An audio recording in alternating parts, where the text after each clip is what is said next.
سے دو احادیث طیبہ آپ کے سامنے پیش کروں گا۔ پہلی حدیث پاک حضرت سیدنا عباس رضی اللہ تعالی عنہ جو نبی اکرم صلی اللہ تعالی علیہ وسلم کے چچا ہیں، وہ روایت کرتے ہیں، فرماتے ہیں کہ ایک مرتبہ ایسا ہوا کہ کسی نے نبی پاک علیہ السلام کی شان میں کوئی ہلکا لفظ کہہ دیا، ہلکی بات کہہ دی۔ نبی پاک علیہ السلام کو معلوم ہوا، آپ مسجد میں آئے اور منبر پر تشریف لائے اور لوگوں سے پوچھا من انا، اے لوگوں ذرا بتاؤ کہ میں کون ہوں، میرے بارے میں تم کیا جانتے ہو؟ عرض کی انت رسول اللہ، آپ اللہ کے رسول ہیں۔ فرمایا سنو، انا محمد بن عبداللہ بن عبد المطلب، میں محمد ہوں عبداللہ کا بیٹا، وہ عبداللہ جو عبد المطلب کے بیٹے ہیں۔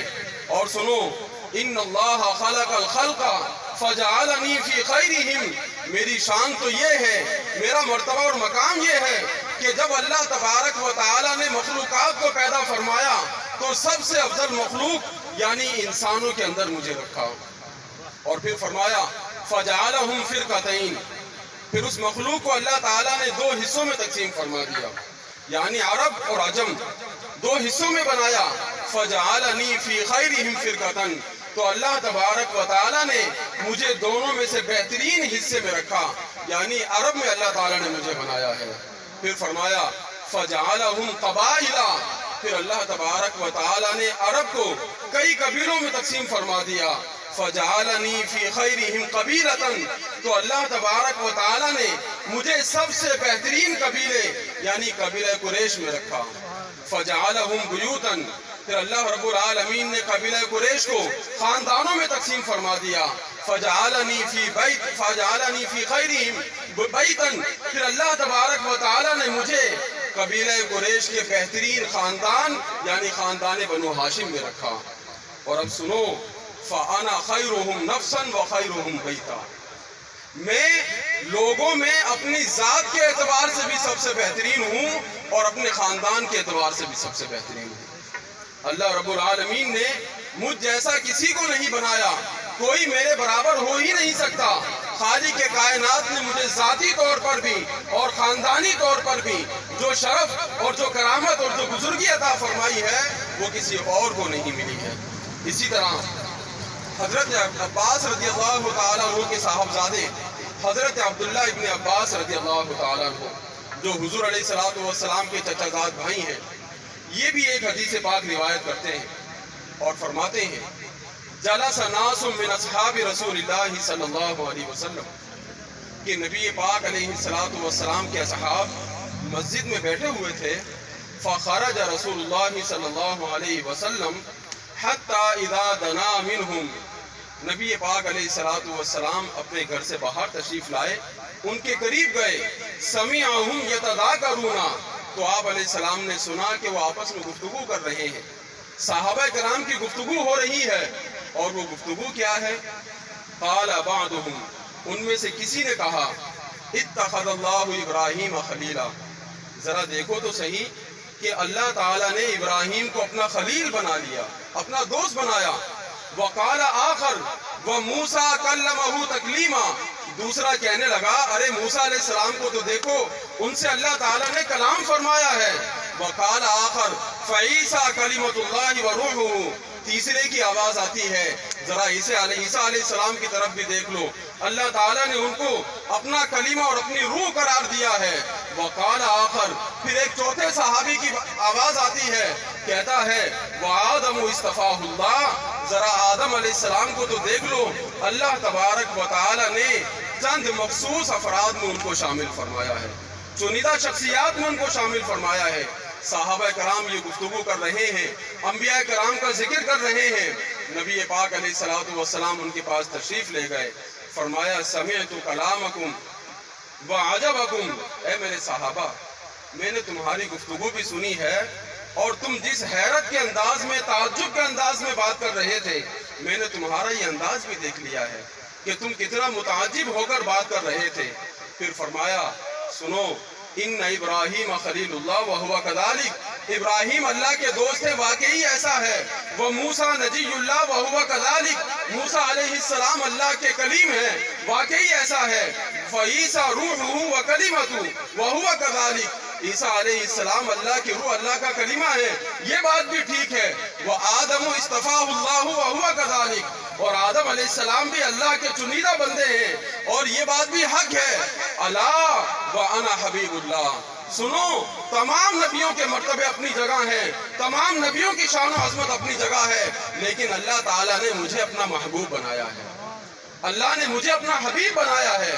اور پھر رسول پاک علیہ السلام نے اپنی بات کو یہیں ختم نہیں فرما دیا کہ اللہ نے مجھے اپنا حبیب بنایا ہے، بلکہ آگے ارشاد فرمایا وَأَنَا حَامِلُ لِوَاءِ الْحَمْدِ يَوْمَ الْقِيَامَةِ تَحْتَهُ آدَمُ فَمَنْ دُونَهُ، سنو، بروز محشر اللہ تبارک و تعالی مجھے حمد کا جھنڈا عطا فرمائے گا، اور اس جھنڈے کے نیچے آدم علیہ السلام اور ان کی تمام اولاد جمع ہوں گے۔ ولا فخرا، اور میں اس بات پر کوئی فخر ظاہر نہیں کر رہا ہوں، جو اللہ تعالیٰ نے مجھے انعام عطا فرمایا وہ بیان کر رہا ہوں۔ پھر رسول پاک علیہ السلام ارشاد فرماتے ہیں وَأَنَا أَوَّلُ شَافِعٍ وَأَوَّلُ مُشَفَّعٍ يَوْمَ الْقِيَامَةِ، اور سنو کہ بروز محشر سب سے پہلے جو اللہ کی بارگاہ میں کسی کی شفاعت کرے گا، اللہ تعالیٰ نے یہ اعزاز مجھے عطا فرمایا ہے، اور جس کی شفاعت قبول کی جائے گی سب سے پہلے، یہ اعزاز بھی اللہ تعالیٰ نے مجھے عطا فرمایا ہے۔ سب سے پہلے میری ہی شفاعت رب کی بارگاہ میں قبول ہوگی۔ ولا فخرا، میں اس پر کوئی فخر ظاہر نہیں کر رہا، یہاں بھی بات ختم نہیں کی، بلکہ آگے ارشاد فرمایا وَأَنَا أَوَّلُ مَنْ يُحَرِّقُ حِلَقَ الْجَنَّةِ، میں ہی وہ پہلا شخص ہوں کہ جو جنت کے دروازے کی زنجیر کو کھٹکھٹائے گا۔ پھر کیا ہوگا؟ فَيَفْتَحُ اللَّهُ لِي، اللہ تعالیٰ جنت کے دروازے کو میرے لیے کھول دے گا۔ فَيُدْخِلُنِي وَمَعِيَ فُقَرَاءَ الْمُؤْمِنِينَ، اللہ تعالیٰ مجھے بھی جنت میں داخل فرمائے گا، میری غریب امت کو بھی جنت میں داخل فرمائے گا۔ ولا فخرا، مجھے اس پر کوئی فخر نہیں۔ اور آخری جملہ جو رسول پاک علیہ السلام نے ارشاد فرمایا، یوں سمجھنے کے تمام تعریفات کو، تمام فضائل و کمالات کو اس آخری جملے کے اندر بند فرما دیا۔ فرمایا سنو، انا اکرم الاولین والآخرین علی اللہ ولا فخرا، میری شان، میری عظمت تو یہ ہے، اللہ تبارک و تعالیٰ کے نزدیک تمام اولین اور آخرین میں سب سے زیادہ عزت والا میں ہوں، اللہ تعالیٰ نے سب سے زیادہ عزت مجھے عطا فرمائی ہے، اور میں یہ بات فخر ظاہر کرنے کے لیے بیان نہیں کر رہا۔ ذرا غور کیجئے کہ نبی پاک علیہ السلام نے کس انداز میں اپنی شان و عظمت کو بیان فرمایا ہے، اور کس طرح یہ واضح کر دیا کہ نبی پاک علیہ السلام جیسا کوئی ہو ہی نہیں سکتا۔ تمام انبیاء کرام علیہ السلام کے مرتبے اپنی جگہ ہیں، لیکن رسول پاک علیہ السلام کی شان و عظمت سب سے بلند، سب سے عرفہ اور اعلیٰ ہے۔ اب یہاں قابل غور بات یہ ہے کہ نبی پاک علیہ السلام کو اللہ تبارک و تعالی نے سب سے زیادہ عزتیں عطا فرمائیں، لیکن اس کے باوجود جب نبی اکرم صلی اللہ علیہ وسلم کے اخلاق کو دیکھیں، آپ کی سیرت و کردار کو دیکھیں، تو ہمیں وہاں بھی آپ علیہ السلام بے مثال نظر آتے ہیں۔ اخلاقیات کے معاملے میں تاریخ میں کوئی ایسی مثال نہیں ملتی۔ آج اگر کسی صاحب کو کوئی اونچا منصب مل جائے، کوئی عہدہ مل جائے، معاشرے کے چند افراد اس کو عزت دینے لگ جائیں، تو اس کی چال تبدیل ہو جاتی ہے، اس کا بات کرنے کا انداز تبدیل ہو جاتا ہے، اس کا لہجہ تبدیل ہو جاتا ہے، اٹھنے بیٹھنے کا، کھانے پینے کا انداز تبدیل ہو جاتا ہے، ہر معاملے میں تبدیلی آ جاتی ہے۔ وجہ کیا؟ کہ جناب معاشرے میں اسٹیٹس اچھا ہو گیا ہے، معاشرے میں عزت مل گئی ہے، منصب مل گیا ہے، لیکن رسول پاک علیہ السلام کی سیرت طیبہ کو سامنے رکھیں کہ کائنات میں سب سے زیادہ افضل ہونے کے باوجود، کائنات میں سب سے زیادہ بہترین ہونے کے باوجود، رسول پاک علیہ السلام اپنے غلاموں کے ساتھ، اپنی امت کے افراد کے ساتھ، لوگوں کے ساتھ نہایت شفقت اور ہمدردی سے پیش آتے ہیں۔ حضرت سیدنا انس بن مالک رضی اللہ تعالی عنہ فرماتے ہیں خدمت النبی صلی اللہ تعالی علیہ وسلم 10 سنین، کہ میں نے نبی پاک علیہ السلام کی خدمت 10 سال تک کی ہے، 10 سال میں حضور کی خدمت میں رہا ہوں۔ اور کیا ہوا؟ ما قال لی اف ولا لما صنعت ولا الا صنعت، 10 سال کے عرصے میں رسول پاک علیہ السلام نے کبھی بھی ناراضگی کا اظہار کرتے ہوئے مجھے اف تک نہیں کہا، اف کتنا ہلکا جملہ ہے. فرماتے ہیں حضور نے کبھی یہ نہیں کہا اور کبھی اگر ایسا ہو گیا جو کام کرنے کا تھا میں نہیں کر سکا تو یہ نہیں پوچھا کہ کیوں نہیں کیا. جو کام نہیں کرنے کا تھا میں کر گیا تو یہ نہیں پوچھا کہ تم نے یہ کیوں کر دیا. فرماتے ہیں کہ 10 سال کے عرصے میں کبھی رسول پاک علیہ السلام نے اس طرح سختی نہیں فرمائی. اور نبی پاک علیہ السلام کی شفقت کا معاملہ حضرت انس بن مالک رضی اللہ تعالیٰ عنہ اس بات کے راوی ہیں. فرماتے ہیں کہ میں ایک مرتبہ نبی پاک علیہ السلام کے ساتھ جا رہا تھا. آپ علیہ السلام کے مبارک گلے میں ایک بڑی خوبصورت چادر تھی.